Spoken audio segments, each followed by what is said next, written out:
Good morning friends, स्वागत है आपका अपना YouTube channel S mathematics classes में, सिद्धिलाल मैथमेटिक्स क्लासेस में। देखिए, आज हम लोग क्लास 11th का फर्स्ट चैप्टर, जिसको हम सेट के नाम से जानते हैं, मैथमेटिक्स का, और इसका आज हम परिचय जानेंगे, इंट्रोडक्शन जानेंगे।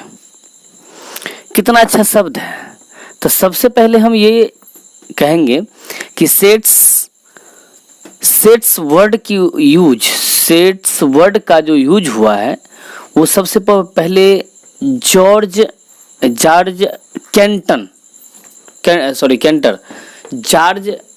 केंटर नामक वैज्ञानिक ने किए थे, जो जर्मनी के रहने वाले थे, जिनका जन्म 1845 से लेकर के 1918, मतलब 1845 में उसका जन्म हुआ था और 1918 में उसका मृत्यु हो गई। तो यहां तक में किसी को कोई दिक्कत तो नहीं होनी चाहिए। और एक बात, ये चैप्टर प्रत्येक 11th वाले को बहुत हार्ड लगता है। यही कारण है जो आप इस सेट्स को नहीं पढ़ते हैं और 12th में जाकर के फिर रिलेशन फंक्शन पढ़ते हैं तो आपको बहुत परेशानी होती है, क्योंकि पूरा वो जो है रिलेशन फंक्शन का हर चीज इस सेट में दे रखा है। तो इसको अभी आप नहीं जानेंगे तो वहां सिर्फ इसका यूज होता है, उसका मतलब वहां समझिएगा तो ना समझ में आ जाएगा। परेशानी तो ये होता है। और 11th में हम लोग सेट्स पढ़ते नहीं हैं, इसीलिए हार्ड लगता है। और हमको लगता है कि यदि आप इस वीडियो को देख लेते हैं, जिस वीडियो को आप अभी देख रहे हैं, इस वीडियो को थोड़ा सा धैर्य रख के देख लेते हैं तो हमको लगता है कि सेट्स इतना हौला हो जाएगा, इतना आसान हो जाएगा,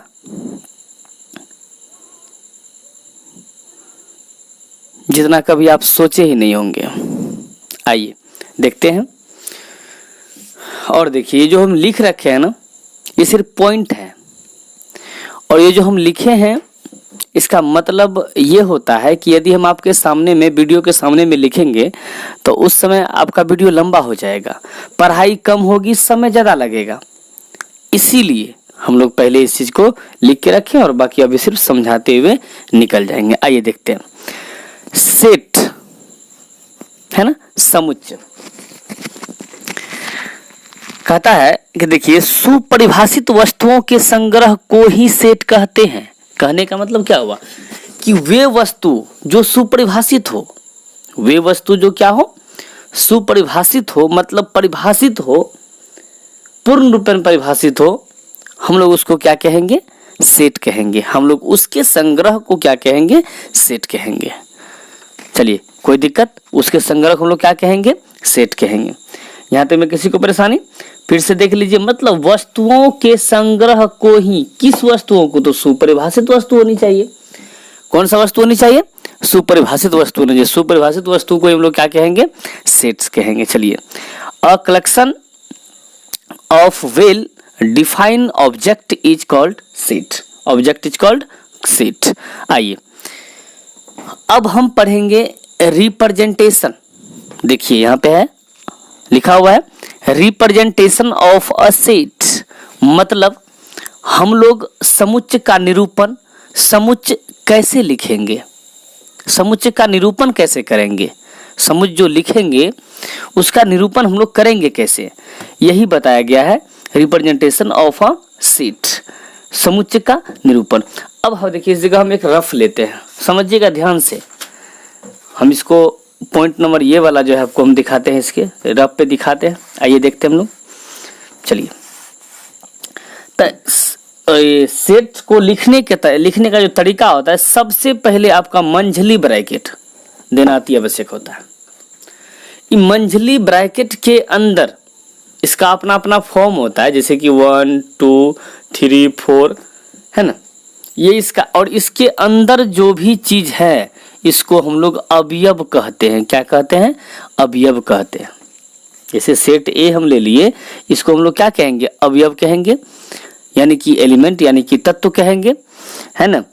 अब देखिए, बात ये होता है कि आप सेट ए को लेट करते हैं, इसके अंदर में हम लोग कैपिटल लेटर को लेट कर सकते हैं। और इसके अंदर कैपिटल लेटर आराम से हम लोग लेट कर सकते हैं। तो यही हुआ फॉर्म क्या करने का। अब जैसे हम x such that x belongs to natural number, है कि नहीं, ऐसा हम ऐसा भी कर सकते हैं। तो देखिए सबसे बड़ी बात हुआ क्या कि आप क्या किए, देखिए तो आप यही किए ना कि ये वाला ये मंझली ब्रैकेट को दोनों साइड से दिए, उसके बीच में जो भी चीज रखेंगे उसका वो क्या हो जाएगा, एलिमेंट हो जाएगा, अवयव हो जाएगा। कोई दिक्कत। आइए आगे बढ़ते हम लोग।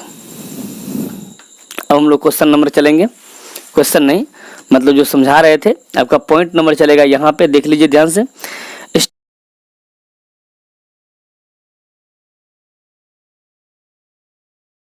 Standard notation, standard notation for same special set, मतलब क्या होता है, कुछ ऐसे सेट है जो स्पेशल है, कुछ ऐसे समुच्चय है जो स्पेशल है, तो उसको हम लोग देखते हैं। देखिए ध्यान से, अब हम बात करेंगे, देखिए यहाँ ये क्या है आपका n, यदि आपके सेट के अंदर वो दोनों ब्रैकेट के अंदर या कहीं वो ये सेट के अंदर यदि ऐसा रहेगा n लिखा रहेगा, तो आप समझ जाइएगा ये n जो है प्राकृतिक संख्याओं का समुच्चय है, नेचुरल नंबर का सेट है। ये बात आपको समझना होगा और ये बात आप याद भी रखेंगे। अब हम बात करेंगे z और i का।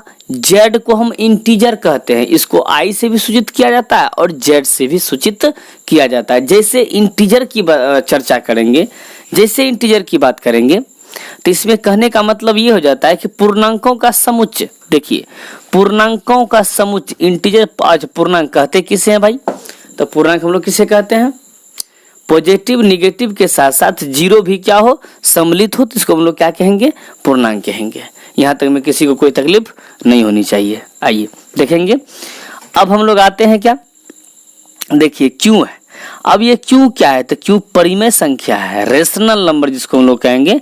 ये क्यों जो है पर ये आपको मतलब पता होनी चाहिए, याद भी होनी चाहिए कि ये क्यों जो है क्या है भाई, परिमेय संख्या का समुच्चय। यदि आपके सेट में इस प्रकार से सेट के इस सेट के अंदर कहीं यदि क्यों हो जाए, x बिलोंग्स टू क्यों कर दिया जाए, तो हम लोग उस जगह समझ जाएंगे कि ये क्या है भाई, परिमेय संख्या का समुच्चय है, रेशनल नंबर का समुच्चय है। कोई दिक्कत। अब हम बात करेंगे रेशनल नंबर।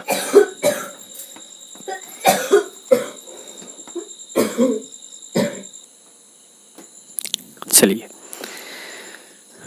अभी हम जस्ट पढ़े परिमेय संख्याओं का समुच्चय, परिमेय संख्याओं का समुच्चय।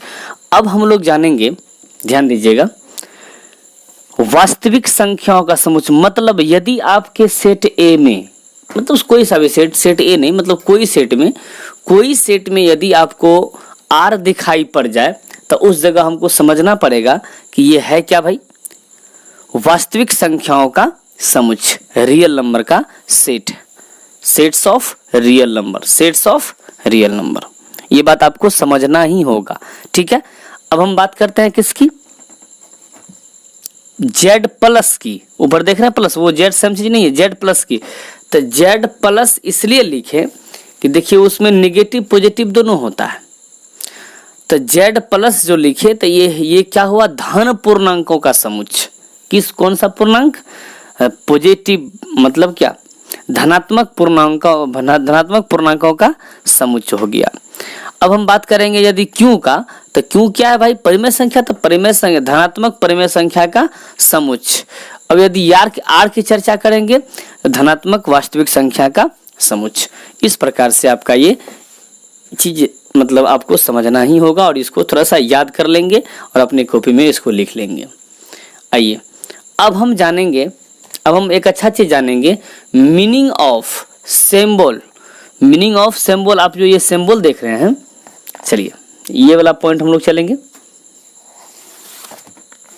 मीनिंग ऑफ सिंबल, ये वाला सिंबल जो आपको दिख रहा है इस प्रकार से, इस सिंबल का मतलब क्या होता है, तो इस सिंबल का मतलब होता है बिलोंग्स, इसको हम बिलोंग्स कहेंगे।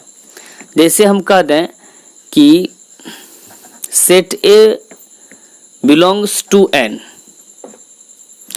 इसका मतलब ये हो गया कि सेट ए में सेट ए का जो अवयव है वो किससे बिलोंग करता है? नेचुरल नंबर से बिलोंग करता है। किससे बिलोंग करता है भाई? नेचुरल नंबर से बिलोंग्स करता है। ये हमको मतलब नहीं कहते हैं कि हम लोग फलना जगह से बिलोंग करते हैं, फलना परिवार से बिलोंग करते हैं, ऐसा होता है ना जी। उसी प्रकार से यदि इस प्रकार से लिखा कहीं मिल जाए तो हम लोग क्या माने जाएंगे? वह सेट ए में जो है नेचुरल नंबर का क्या है, ये जो है सेट ए जो है सेट ए में जो अवयव होंगे वो क्या होंगे? नेचुरल नंबर होंगे। क्या होंगे? नेचुरल। ये बात आपको समझना ही होगा। आइए हम लोग नेक्स्ट, इसका मतलब तो आप समझ गए होंगे। यदि इसको ए से ए डज नॉट बिलोंग्स टू, यदि हम कह दें इस प्रकार से, मतलब सेट ए में जो है मतलब घर ए में नेचुरल नंबर नहीं होगा। घर ए में नेचुरल नंबर नहीं होगा, ये आपको समझना होगा। आइए आगे बढ़ते हैं हम लोग, एक अच्छा बात पे चलेंगे। आइए देखेंगे, अब हम लोग एक अच्छी बात को जानने जा रहे हैं। इस पे आपको बिल्कुल ध्यान देना चाहिए। आइए देखिए,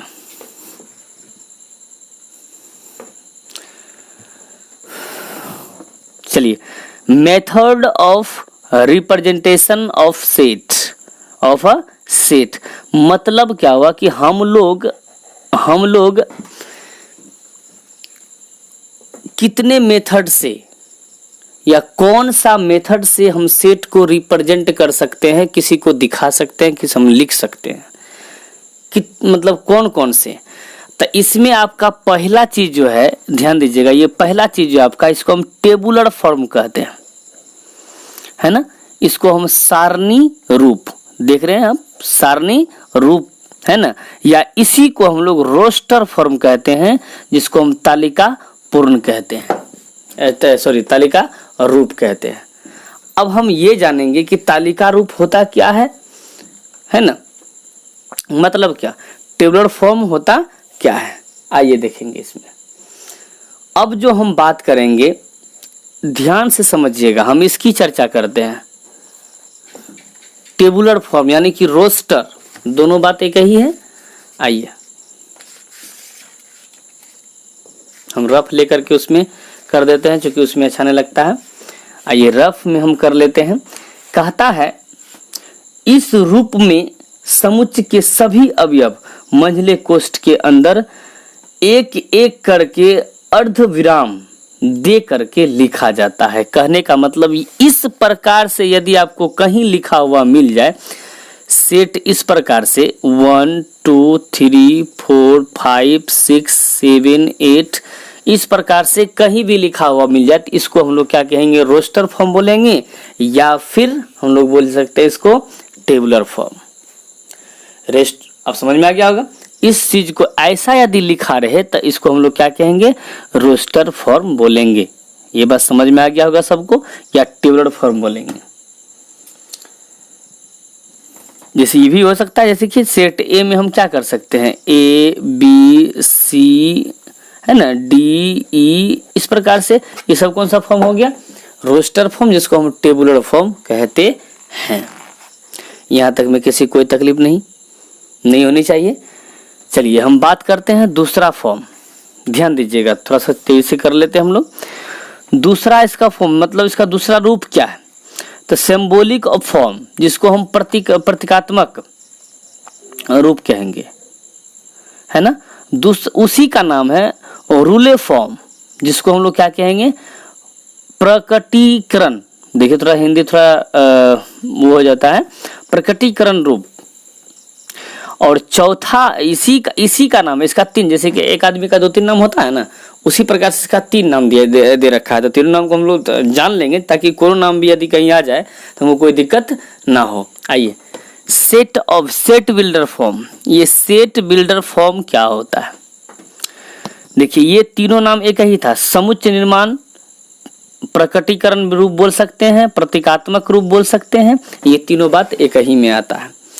अब हम लोग जानेंगे कि भाई इसको कहते मतलब ये होता कैसे। जैसे अभी हम रोस्टर फॉर्म पर है, रोस्टर फॉर्म में हम ये क्या चीज जान गए भाई कि दोनों मतलब दोनों साइड ब्रैकेट दे करके, कौन ब्रैकेट, मंझली ब्रैकेट, और उसके अंदर जो अवयव होगा, इसके अंदर जो अवयव होगा मंझली ब्रैकेट दे करके, वो एक एक करके अर्ध विराम दे करके, है ना, इस प्रकार से आप लिखा हुआ यदि रहता है, इसको हम लोग रोस्टर या टेबुलर फॉर्म कहेंगे।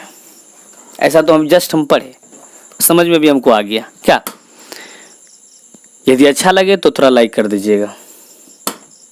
आइए, आप लोग के लिए हम मेहनत कर रहे हैं थोड़ा, ताकि सबको समझ में आवे। जो ऐसे बच्चा भी है जो फी दे करके कहीं नहीं पढ़ पाते हैं, यदि उसको इस बात को समझ में आ जाता है तो कृपया वो अपना वो जो है बस एक लाइक जरूर दे दें। मतलब यदि आपका दोस्त कहीं है, कहीं पढ़ता है, उसको इस चैनल के बारे में पता नहीं है, तो उसको जो है शेयर कर दीजिए। यदि आपको समझ में आ गया तो शायद उसको भी समझ में आ जाएगा। उसको बोलिए कि अच्छा, मतलब जो है हम लोग समझ गए। आगे बढ़ते हम लोग। ये हो गया रोस्टर फॉर्म। कौन फॉर्म पर है हम लोग इसको? रोस्टर फॉर्म, जिसको हम बिल्डर क्या बोलते हैं उसको, टेबुलर फॉर्म बोल सकते हैं। अब हम बात करेंगे बिल्डर फॉर्म। ये बिल्डर फॉर्म BF जिसको शॉर्ट में बोल सकते हैं, बिल्डर फॉर्म क्या होता है। अब देखिए, बिल्डर फॉर्म का तरीका हम आपको बताएंगे और थोड़ा सा ध्यान से समझिएगा। बिल्डर फॉर्म कहता है कि इस रूप में सदस्यों के बारे में एक साधारण गुण जो प्रत्येक सदस्य द्वारा संतुष्ट होता हो, ऐसे बता करके मंझली कोष्ठ के अंदर कोई एगो मतलब x मान करके उसके अंदर, देखिए ध्यान से, अच्छा ऐसे मतलब जो हम बोल रहे हैं इसको छोड़ दीजिए, हम जो लिखेंगे वो आपको समझ में आ जाएगा। आइए देख लेते हैं क्या लिखेंगे हम लोग।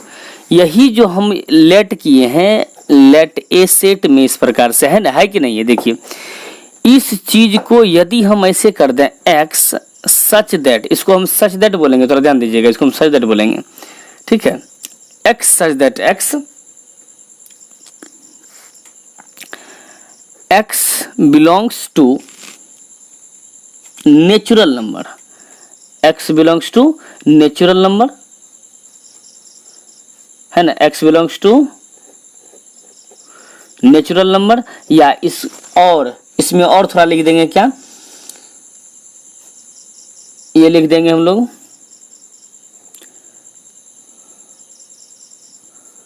0 से बड़ा x का वैल्यू, और यहाँ देखिए 8 है ना, 9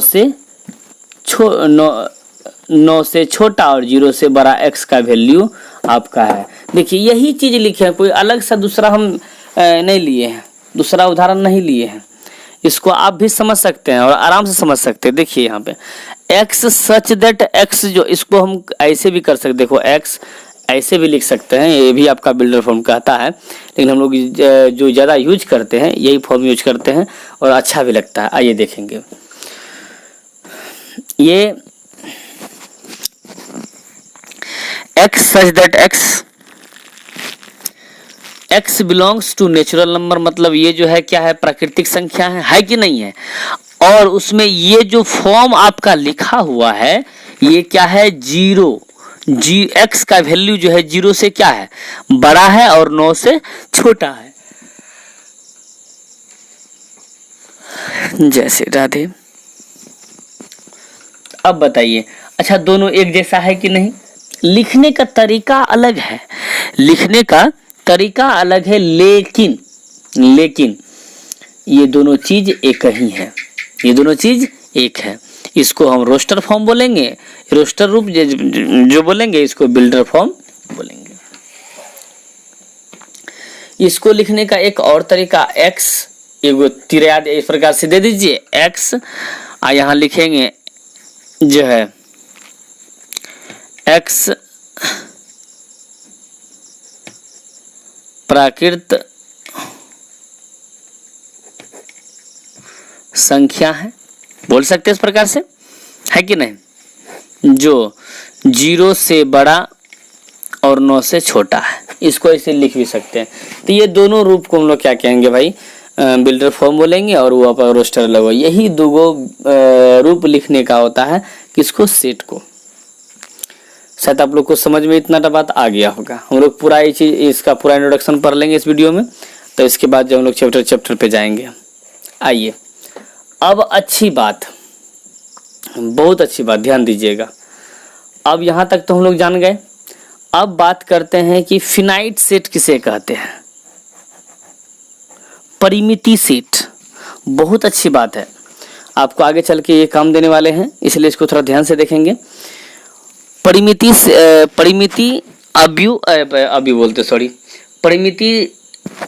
समुच्चय और अपरिमिति समुच्चय में क्या अंतर है। सबसे पहले हम लोग ये क्या बोलते हैं, फिनाइट सेट कहते किसे हैं वो देखेंगे। देखिए, जिसको हम लोग एक चीज बोलेंगे, इसमें देखिएगा, ध्यान से समझिएगा इस चीज को।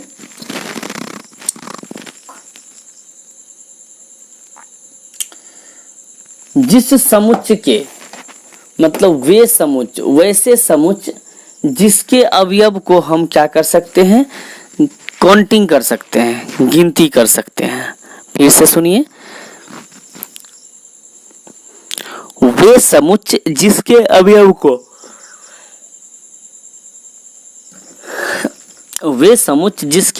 हम लोग क्या कर सकते हैं, काउंटिंग कर सकते हैं, उसको गिन सकते हैं, गिन के बता सकते हैं, तो ऐसे सेट क्या कहलाएंगे, फिनाइट सेट कहलाएंगे। कैसा सेट कहलाएंगे, फिनाइट सेट कहलाएंगे, परिमिति सेट कहलाएंगे। समझ में आ गया कि नहीं। मतलब वे कोई एगो सेट ले लीजिए, देखिए जैसे हम बताते हैं आपको, अभी जस्ट हम उदाहरण में लिए थे एक चीज, अभी लिए थे हम लोग सेट ए ले लिए एग्जाम्पल में, 1 2 3 4 5 घेर दिए इस प्रकार से। तो इस सेट को हम लोग क्या कहेंगे, फिनाइट सेट बोलेंगे। क्या बोलेंगे, फिनाइट सेट बोलेंगे। अब हम फिर आगे बढ़ते हैं। अब हम बाद में पढ़ते हैं इनफिनाइट सेट। इनफिनाइट सेट मतलब अपरिमिति समुच्चय। अपरिमिति क्या होता है कि मतलब वे सेट जिसके अवयव को हम काउंटिंग नहीं कर सकते हैं। सिंपल सी बात, वे सेट जिसके अवयव को हम लोग क्या नहीं कर सकते हैं, काउंटिंग नहीं कर सकते हैं, उसको हम लोग क्या कहेंगे, अपरिमिति समुच्चय कहेंगे। जैसे सेट ए ले लिए इस प्रकार से 1 2 3 4 डॉट डॉट डॉट डॉट इस प्रकार से, तो इसका काउंटिंग नहीं कर पाएंगे, अपरिमिति रूप। हमको लगता है कि सबको आसान लग रहा होगा ये चीज पढ़ने में। यहाँ तक में किसी को कोई दिक्कत नहीं होनी चाहिए। जो चीज मेन चीज होता है सिर्फ वही हम बात कर रहे हैं, विशेष रूप से बात कर ही नहीं रहे हैं। आइए अब हम चर्चा करेंगे, शायद आपको, अब हम चर्चा करेंगे किसका,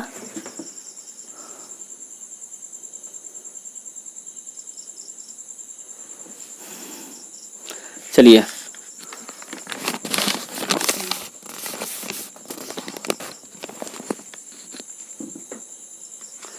अब हम चर्चा करेंगे कार्डिनल नंबर, मतलब या cardinal of a finite set. मतलब क्या हुआ कि ये क्या है, कार्डिनल नंबर क्या है, इसको हिंदी में हम लोग बोलेंगे,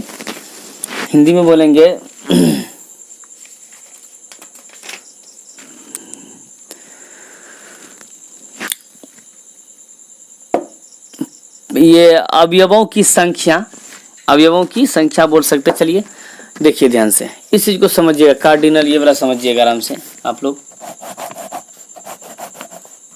ऑफ अ फिनाइट सेट, ये देखिए इसमें क्या होता है, इसमें जो होता है देखिए, मतलब जैसे हम बता दें कि जैसे कि मान लीजिए सेट ए को हम लेट किए, सेट ए में इस प्रकार से 1 2 3 इस प्रकार से कर लिए, है ना, कुछ भी कर लिए। इसको हम लिखेंगे number of set A equal to 3, number of set A equal to 3। देख लीजिए आराम से, 1 2 3 काउंटिंग करके लिख देंगे। जैसे कि लेट एक और कर लेते हैं हम लोग, बी सेट ले लेते हैं कि 2 ऐसे ए बी सी, है ना, डी इस प्रकार से ले लिए हम लोग। तो नंबर ऑफ सेट बी बराबर कितना, 1 2 3 4। तो इसी चीज को हम लोग क्या कहेंगे, कॉर्डिनल नंबर कहेंगे ऑफ अ सेट, सेट का कॉर्डिनल नंबर कहेंगे। समझ में आ गया। अब हम चर्चा करेंगे एक अच्छी बात पे, और देखिए अब हम चर्चा क्या करेंगे कि इक्विवेलेंट सेट मतलब समतुल्य समुच्चय। समतुल्य समुच्चय होता क्या है, समतुल्य का मतलब समझिएगा आप।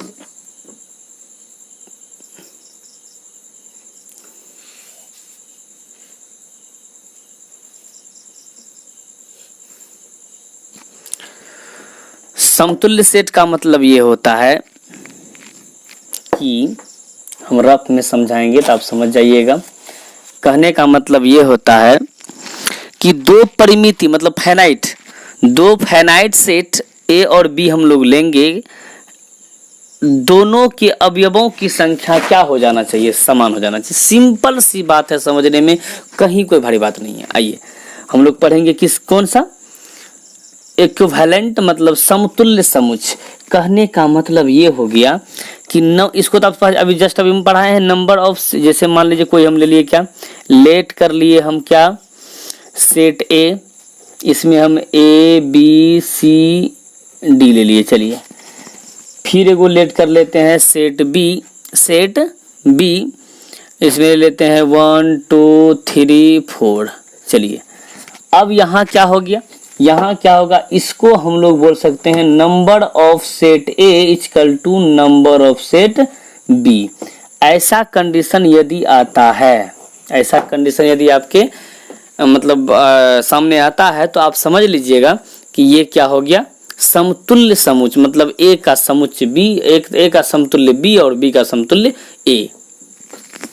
ऐसा आपको समझना होगा।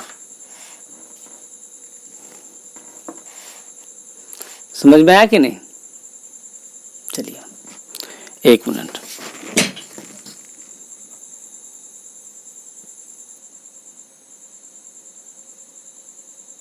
आइए हो गया।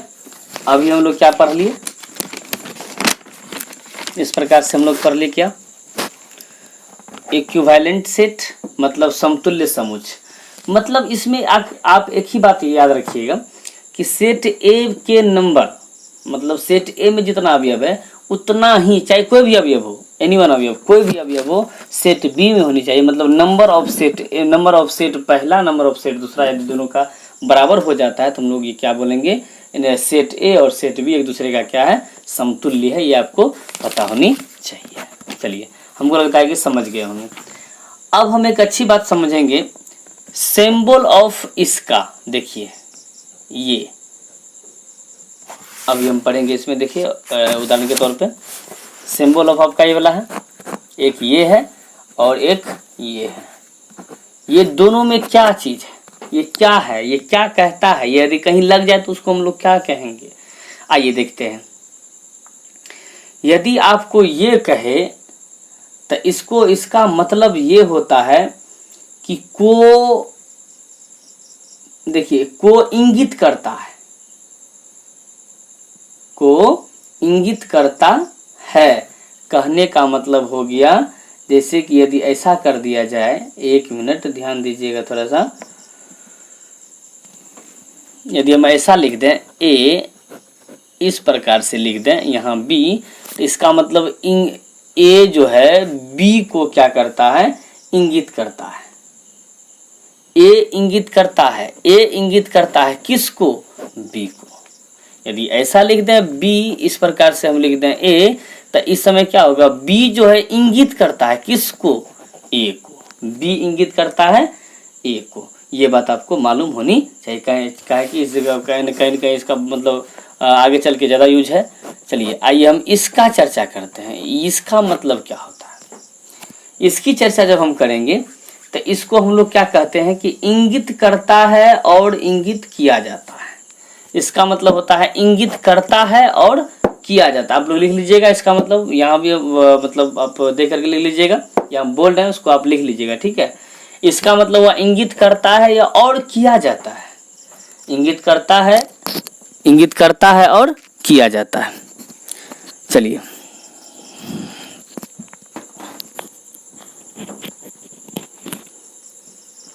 इंगित करता है और किया जाता है। अब हम चर्चा करेंगे कि ये इस प्रकार से यदि लग जाए, इस प्रकार से लग जाए तो इसका मतलब क्या हुआ, इसको हम कैसे बोलेंगे? तो इसको बोलेंगे हम लोग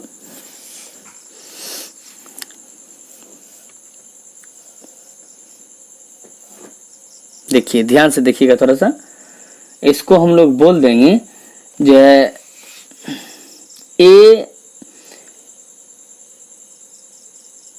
यहां देखिए ए इंगित करता है बी को और किया जाता है, और किया जाता है। ये बात आपको याद होनी चाहिए।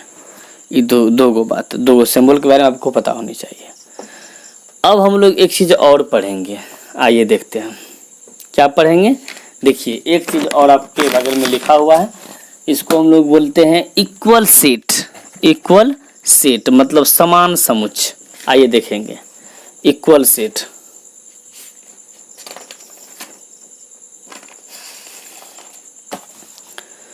इक्वल सेट का मतलब क्या होता है?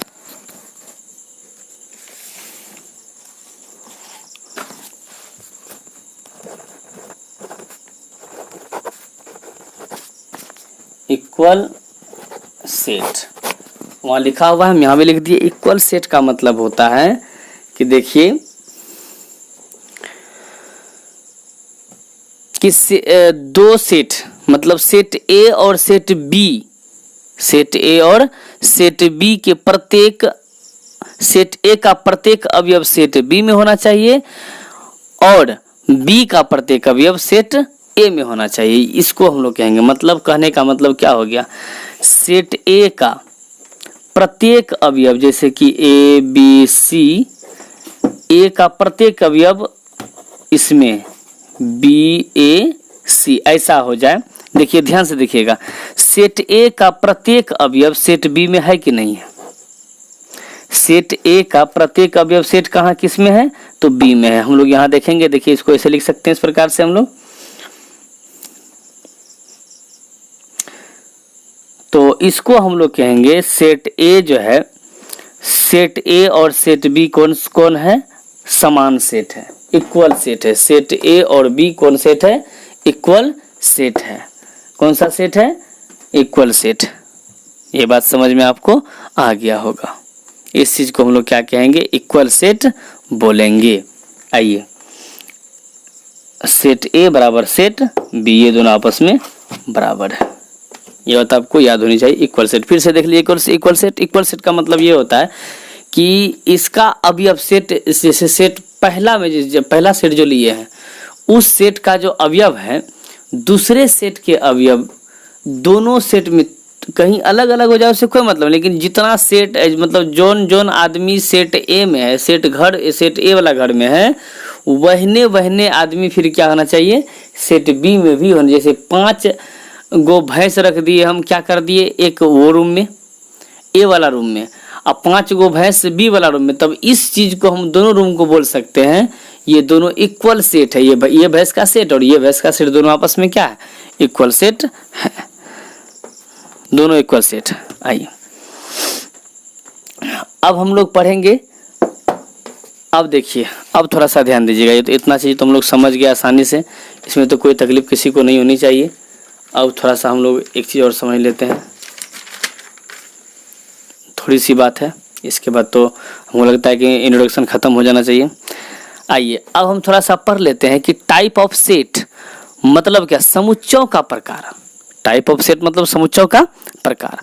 इसको थोड़ा पढ़ लेते हैं, ध्यान से समझेंगे हम लोग इस चीज को आराम से। देखिए इसका जो होता है टाइप, एक होता है इम्पिटी सेट जिसको हम नील सेट भी यानी कि रिक्त समुच्चय कह सकते हैं। इसको तो आप लोग अपने से भी बोल सकते हैं इस प्रकार से, कैसे कि वे सेट, वे समुच्चय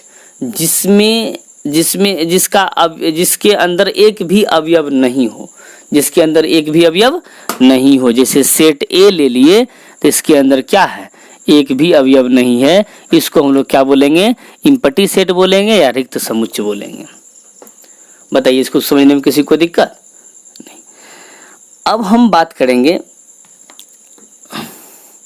अब ध्यान दीजिएगा एक मिनट थोड़ा सा।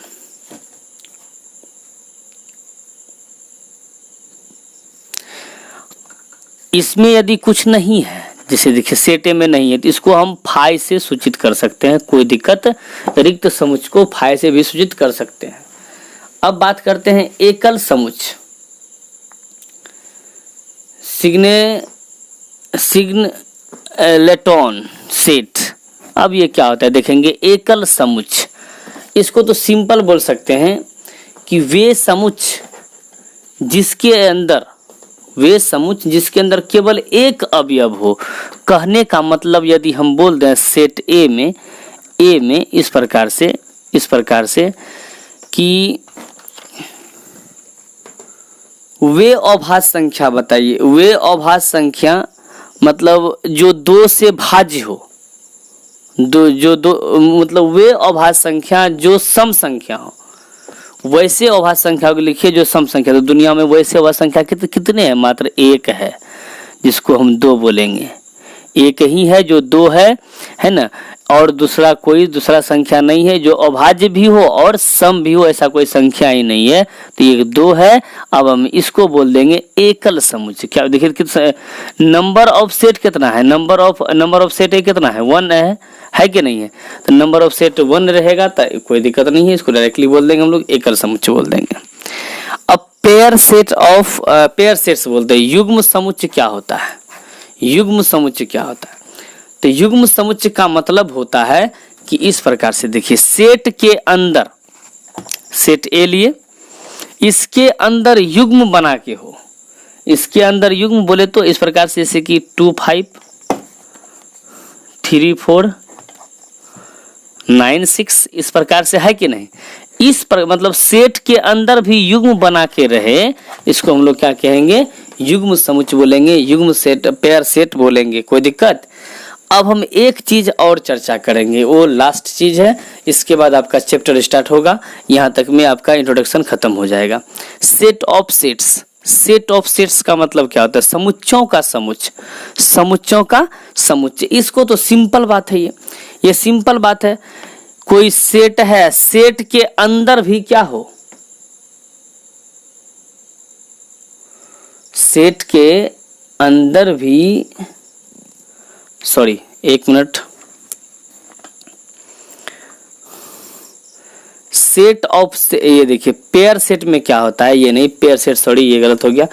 पेयर सेट में जो होगा, जैसे कि एक हम सेट लिए बस 1 और 2, इसको पेयर सेट बोलेंगे। सेट बी लिए 3 और 4, ये पेयर सेट बोलेंगे। इसको हम सिर्फ पेयर से कौन सेट बोलेंगे, युग्म समुच्चय बोलेंगे, पेयर सेट बोलेंगे। जैसे कि एक बार एक साथ ले लेते हैं इसमें, इस प्रकार से,